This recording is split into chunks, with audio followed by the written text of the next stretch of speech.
This one actually got me in trouble with the carpenters. And all I planned to do was install a door frame, which looks good now, but wait until you see how it started. It turns out the old door frame was bowed out of shape, but what I didn't realise was the brickwork was bowed out of shape too. So to fix it, I come up with this unique but questionable solution to use plasterboard adhesive on all of the internals to bring them plumb, which I'll be honest did not go down well online on my other social media channels. So in this video, I'm going to show you how I installed this door frame onto plasterboard. I decided to use plasterboard adhesive and plasterboard to make sure that this frame is actually plumb to begin with. I've had a few comments on short form social media saying that the plasterboard will compress when I try to screw the framework in place. Personally, I think the weight is distributed, but there's only going to be one way we can see if that actually happens and if this door frame works and stays in place, and that's just by doing it. This framework is just pine. It's very standard way of making a door frame. It's already got the rebate cut into it. The wall I've got here is exactly 160 millimeters, but the framework that I've got is 175. So this timber needs to be cut down to exactly 160 millimeters. We're going to rip off 10 mil off the frame. So I'm just going to run this down the table saw now. And it's absolutely tipping it down. It's a great day to work inside, but I'm so glad I've got this canopy because it means I don't have to cut everything inside the house, make loads of sawdust as you've just seen, and basically, yeah, just keep a tidy house whilst I'm trying to renovate it.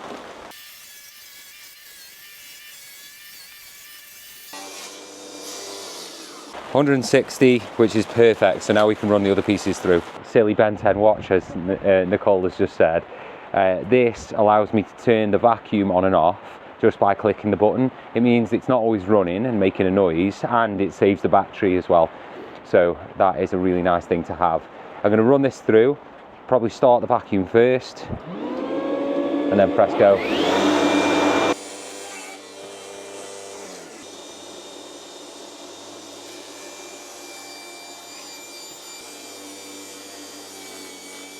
Now we need to consider the height of the door. The framework is a little bit bigger than we need, but we also have this plasterboard above, which is a little bit lower than we want. So my plan is to set the framework at the height of the door that we're going to be having.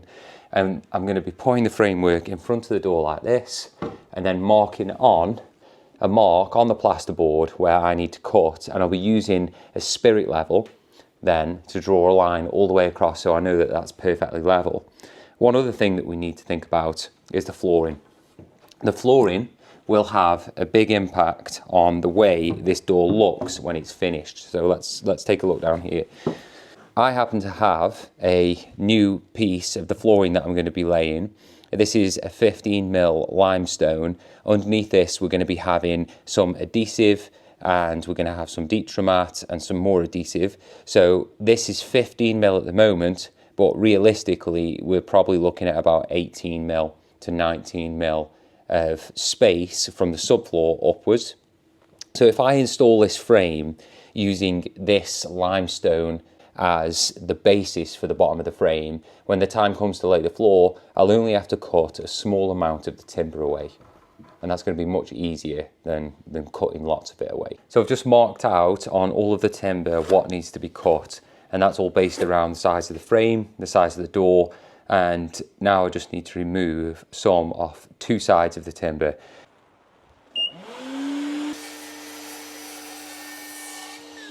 A lot of people always ask, where do I get my resilience from for all of the DIY projects that I undertake? And to be honest, it's mostly down to the investment I make in my health. I tend to exercise and eat well. Recently, I had the opportunity to work with Ultra Human. They sell rings that monitor your body and the way it works and give you useful information about how you are performing on a daily basis. I'm not fully clued up on this yet because this is the first box they've sent, and inside is some rings to try and some samples of the different types of colour ring that you could have.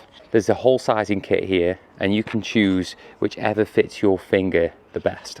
And based on the colours that they've sent, personally, I do like the Aster Black. One of the most important things for me is to see how it copes with the type of work that I do. You'll notice that the top piece of the door frame is actually too long for the size of opening that we've got. So I'm going to have to cut another groove to match these.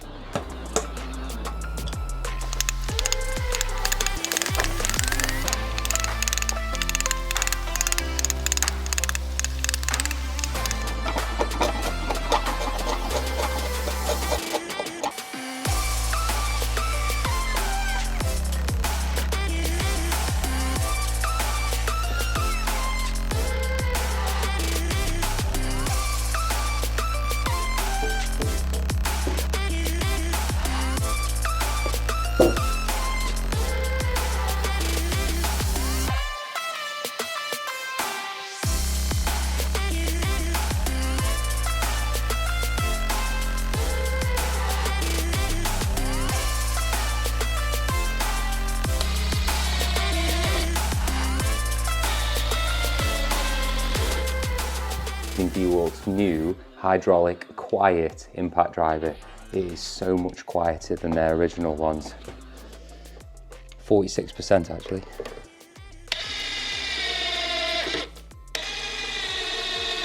It is quiet, isn't it?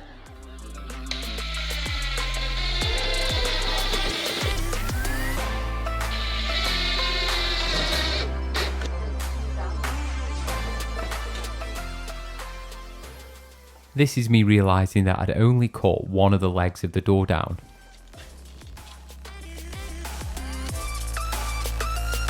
Oh yeah, you've got a cut through there.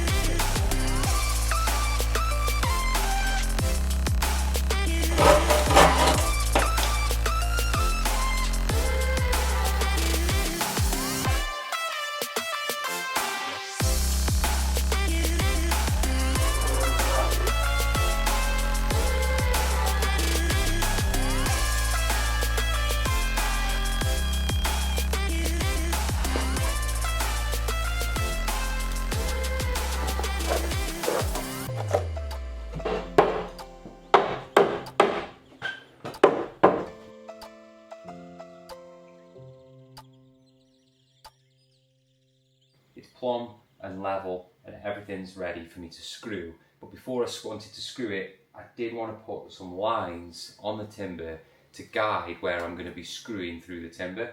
This is basically just going to keep it all uniform and neat and make sure that I get all the fixings in that I want. Not only that, I wanted to make sure that what I am fixing into is the brickwork behind, because this casing goes from plasterboard to plasterboard. I don't want to be missing the brick in the middle, because it's the brick that's going to give this door frame rigidity.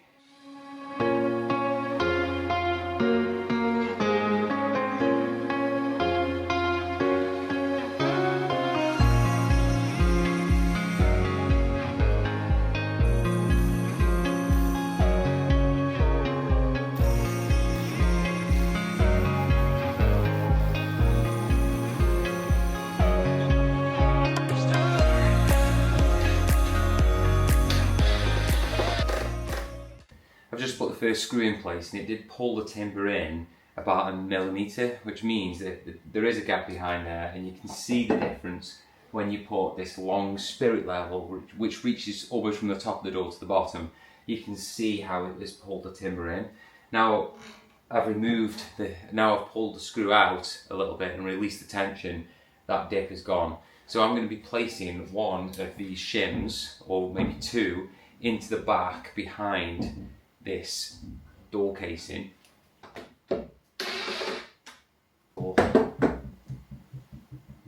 Yep, the door is perfectly seamless all the way down, there's no gaps.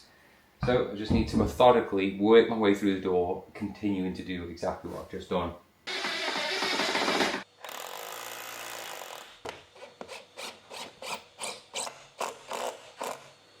And there we have it. We have a door frame that's now in the hole and it's completely secure to the wall. The only thing left to do now is to cover where those screw holes are, and then before painting we have to make sure that we give it a coat of primer so that the knots that are in the wood don't show through. All in all, This is a perfectly plumb door and it hasn't got a single bit of bow in it. The true test will be how it responds over time. A lot of the comments from when I put this door in place was that the plasterboard would become loose, and so would the door frame. However, I've used these concrete screws and it's gone straight into brickwork. I can't see this ever coming loose. There's loads of knots in this and they are pretty ugly. So what I'm doing is I'm drilling them out with a Forstner bit first. I'm then going to fill it with some wood filler, and then afterwards I'm going to smooth it all off, and that should give me the perfect setup for painting.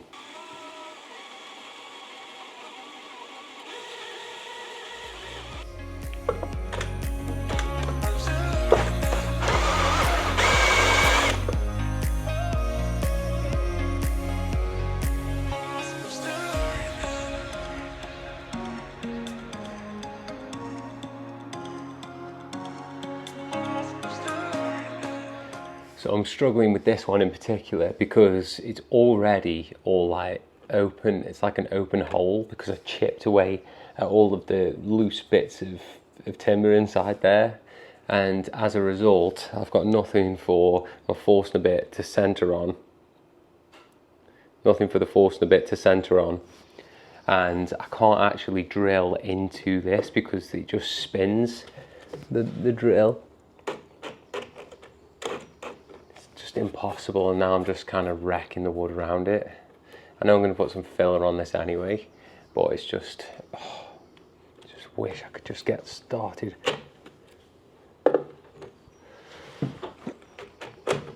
It just keeps twisting. I'm never going to be able to start it without that centre bit. So I'm just going to be mixing a golf ball size filler with a pea-sized activator. I don't know if it's just me, but I always find these tins impossible to open. I don't know why they make it this way. If anyone knows a better way of opening these tins, I am all ears.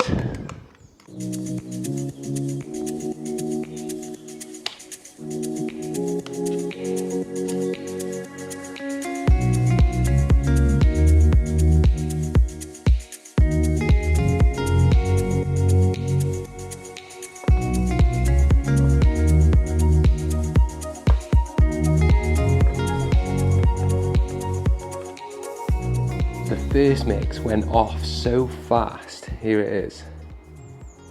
It says 20 minutes, but I think I might have put too much activator in it and it's gone rock solid. I am a bit scarred from using this stuff in the past because I have done this without adding enough activator and it never fully cures and it just smells for a really long time. And the smell is like something that just brings back the memories of making a fail on that job.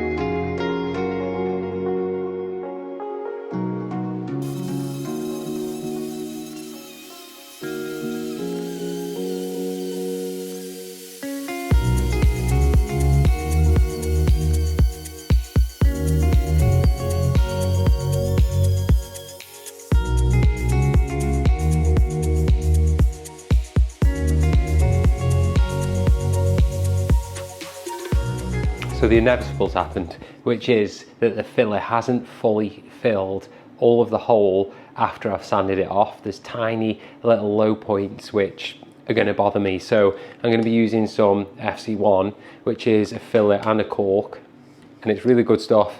I'm going to put it over those little tiny low spots and then use a filling knife to just smooth it all off.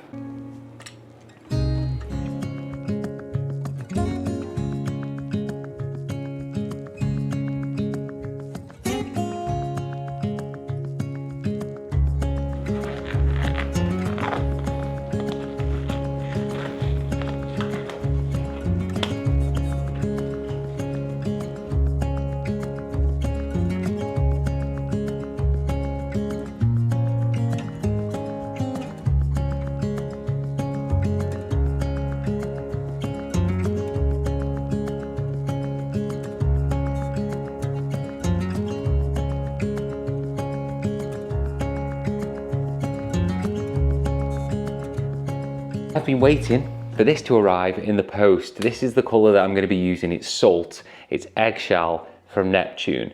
This is the same colour that I've got on the walls, so I want to match it with any of the woodwork. So I've got a big tin because I'll be using it on the architrave and all the skirting board and even the extractor hood when I get a chance to build that.